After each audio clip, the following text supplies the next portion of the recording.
శుభం. ఇప్పుడు చెప్పండి. మా ఊళ్ళో రామాలయం కడుతున్నామండి. తమబోటి మహాదాతల దగ్గర నుంచి తలాకాస్త సందాలు అందుకుని గుడి కట్టాలని తలపెట్టాం. అలాగే మీరు చేసేది దైవ కార్యం. ఓ 25,000 ఇస్తాను, తీసుకెళ్ళండి. ఆహాహా, మహానుభావులు, అపరదాన కర్ణులు. అరే గోవిందం, ఓ 25,000 రూపాయలకి చెక్కు రాసి తీసుకురా. వెంటనే పని ప్రారంభిస్తారా? వెళ్ళగానే వెంటనే మొదలు పెడతామండి.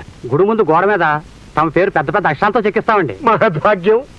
గుడి ముందు నా పేరు చెక్కిస్తాను అంటే ఈ జన్మకి అంతకంటే ఏం కావాలి చెప్పండి.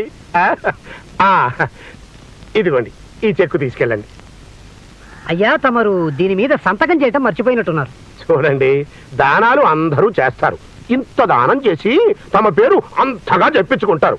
నాకు ఇలాంటి పొగడ్తలు సుతరాము ఇష్టం ఉండదు. నేను గుప్తదాతని, గుప్తదానాలు మాత్రమే చేస్తూ ఉంటాను.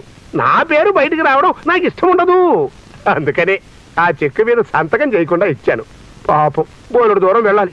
వెళ్ళిరండి బాబు, వెళ్ళిరండి. సంతకం చేయకపోతే చెక్ ఎలా చెల్లుతుందండి? మీ జేబులో డబ్బుకి పోగాలం దాపురించి మీరు ఇంత దూరం ఛార్జీలు పెట్టుకొచ్చారు. మా అయ్యగారు ఎంగిలి చేత్తో కాకిని తోలరు.